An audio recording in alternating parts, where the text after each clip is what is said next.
한국 관광객들이 돌아오면 베트남 관광산업은 다시 예전과 같은 전성기를 맞이할 것이다. 몰락하고 있는 현재 베트남의 경제를 관광산업으로 활성화시키겠다. 베트남이 해외 관광객을 받기 위해 베트남 여행 재개를 시작한 지 석 달이 다 되어가지만 베트남을 찾는 외국인들이 전혀 늘고 있지 않다는 소식이 보도되며 베트남 시민들이 관광업계에 불만이 나오고 있는 상황인데요. 코로나 이전 베트남을 찾는 관광객이 많은 국가는 한국, 중국, 일본으로 한중일 세 나라가 베트남에 가장 많이 방문했습니다. 그 중에서도 베트남에 가장 많은 돈을 쓰는 나라는 전 세계에서 한국인들이 1위를 차지하며 베트남 관광업계를 거의 먹여 살리다시피 할 정도였는데요. 관광객의 머릿수는 중국인들이 더 많았지만 실제로 베트남에 돈을 쓴 것은 한국인들이 압도적으로 많았습니다. 그만큼 베트남인들에게 한국인들은 큰 돈줄이었던 셈이었죠. 코로나 사태 이후 한국을 뒤통수 치며 한국 기업들의 신뢰를 잃은 베트남에서 한국 기업들이 하나 둘씩 철수를 선언하게 되자 베트남 경제는 역대급 초유의 위기 사태를 맞이하게 되었는데요. 정말로 막장이 된 베트남 경제 상황에 베트남 정부는 이번 관광 사업의 재개야말로 베트남 경제 활성화의 최후의 보루라고 선언하며 전면적으로 관광업을 재개했습니다. 특히 가장 많이 돈을 쓰는 한국인들을 받기 위해 전면적으로 무비자, 무격리 입국을 선언하며 한국인 관광객의 방문에 큰 희망을 걸었는데요. 그러나 한국인들이 베트남에 가지 않겠다고 선언하며 베트남 관광지에 파리만 날리는 상황이 되자 베트남 전역이 난리가 났습니다. Go to.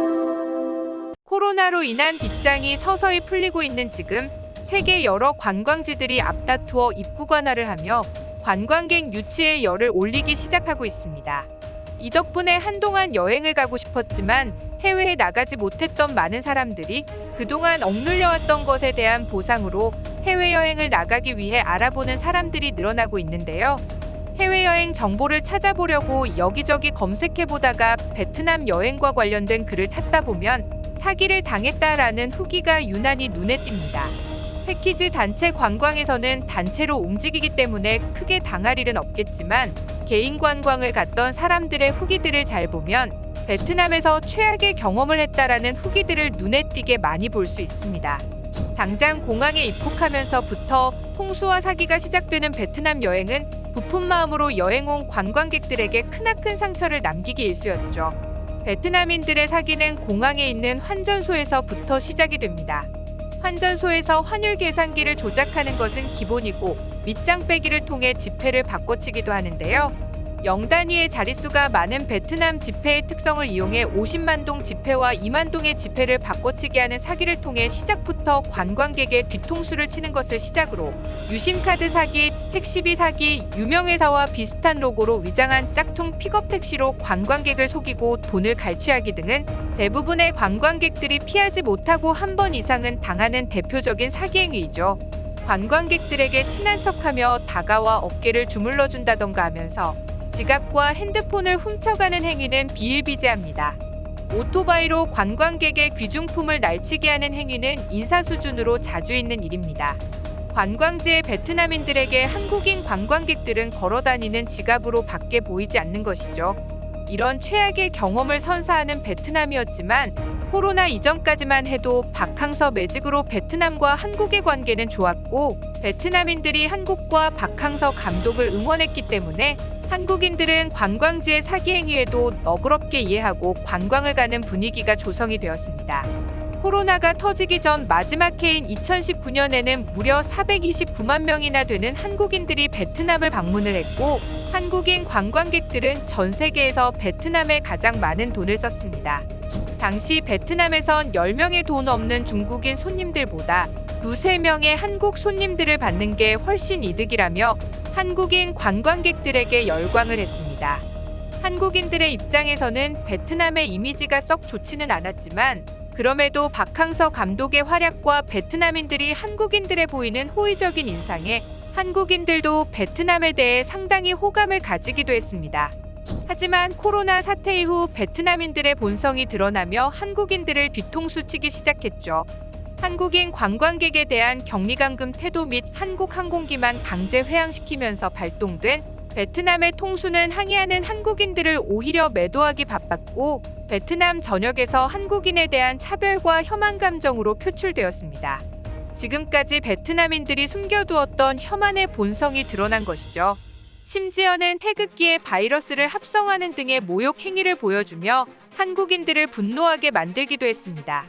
마치 한국이 코로나의 종주국인 것 마냥 선동을 하고 한국인들에 대한 차별행위마저 보였는데요. 더욱더 어처구니가 없는 것은 코로나의 진원지인 중국에 대해서는 단 한마디의 언급도 없었다는 것입니다. 또한 베트남에서 외화를 벌어다주는 한국 기업들을 뒤통수 치면서 일본과 붙어먹으려는 정황까지 포착이 되었으며 한국 기업에게는 백신을 기부하라는 등의 강제적인 갈취가 이어졌습니다. 또한 이유 없는 혐한 감정에 제대로 불이 붙은 베트남인들은 베트남 축구대표팀을 성공시킨 박항서 감독에 대한 연봉을 삭감하라고 난리를 치기도 했죠. 문제는 박항서 감독은 베트남을 위해 기부까지 했었음에도 연봉을 낮추라며 언성을 높인 것이죠. 이런 베트남의 과거의 전적을 알고 있는 한국인들은 여행 재개가 풀렸지만 베트남을 외면하기 시작했습니다. 동남아시아를 갈 거면 태국 같은 베트남보다 훨씬 괜찮은 나라들이 많은데 굳이 사기를 치는 베트남인들과 상종하고 싶지 않다는 것입니다. 베트남 현지인들의 사기는 정말로 악질적이며 베트남인들은 사기를 치는 것에 크게 양심의 가책을 느끼지 못하고 있습니다. 베트남 자체가 거짓말에 워낙에 관대한 문화를 가지고 있다 보니 이들은 거짓말을 정말로 많이 합니다. 이 나라 사람들을 비하하려고 하는 말이 아니라 그냥 문화 자체가 거짓말을 하는 것이 그냥 문화인 것인데요. 그러다 보니 사기를 쳐도 사기를 친 사람이 나쁘다고 생각을 하는 게 아니라 당한 사람이 멍청한 사람이라며 오히려 비웃기 바쁘죠. 이런 베트남을 본 한국인들이 베트남을 다시 찾는 호구짓은 더 이상 하지 않겠다는 여론이 많습니다. 박항서 매직으로 베트남인들을 좋게 보았지만 결국 베트남인들은 한국인들을 지갑으로 밖에 보지 않았으며 오히려 돈 많은 한국인들을 질투하여 삥 뜯기에만 바빴던 것입니다. 결국 한국인이 외면하자 베트남 관광지는 처절할 정도로 몰락해버렸습니다. 다낭시에 거주 중인 현지 여행업계 관계자들에 따르면 다낭의 코리아타운이라고 불리는 판반동 지역은 대형 레스토랑, 카페, 주점, 숙박시설 그리고 선물 가게들이 줄줄이 휴업을 하며 2022년 현재 기준 재작년 대비 90%의 가게가 폐업을 하거나 무기한 휴업을 한 상황이라며 처참한 베트남의 상황을 설명하기도 했는데요. 베트남 관광청은 해외 공관과 협력해 다방면으로 베트남 관광 비자 정책을 홍보하고 의료 서비스 등 외국인 관광 관련된 제반 정책을 마련하기 위해 노력을 하고 있다고 얘기했지만 가장 중요한 손님인 한국인 관광객이 베트남을 손절하자 관광으로 인한 베트남의 부흥은 완전히 물 건너 가버린 상황입니다. 세계에서 베트남에 가장 많이 방문하는 한중일 관광객 중에서 가장 돈을 많이 쓰는 한국인 관광객이 가질 않으니 베트남은 비상이 걸렸습니다. 그렇다고 중국에 기댈 수도 없는 것이 당장 중국은 주요 도시들을 방역 봉쇄 조치 중에 있는 상황이고 돈이 가장 많고 해외여행을 다닐 수 있는 여유를 가진 중국인들이 몰려있는 도시인 베이징과 상하이 등 중국의 주요 도시에서는 봉쇄 정책으로 당장 집 밖으로도 못 나가는 상황인데 해외여행 같은 건 상상할 수도 없는 상황이죠. 또한 베트남이 같이 붙어먹으며 잘 지내보자던 일본은 일본 내에서의 베트남인들의 심각한 범죄 문제로 일본에서 베트남의 이미지는 최악을 달리고 있습니다. 당장 엔저와로 해외여행을 갈 여유도 없지만 해외로 나가려는 일본인들은 정작 베트남이 아닌 한국으로의 여행을 택하고 있습니다. 무비자로 입국할 수 있는 베트남을 외면하고 한국으로 가기 위해 한국 대사관의 비자를 받기 위해 밤새 줄을 서는 등 한국 관광 비자를 서로 먼저 받기 위해 난리가 난 상황이죠. 2년 만에 해외여행이 풀린 일본인들은 한국에 가고 싶어 하고 있지 베트남은 애초에 관심조차 없습니다.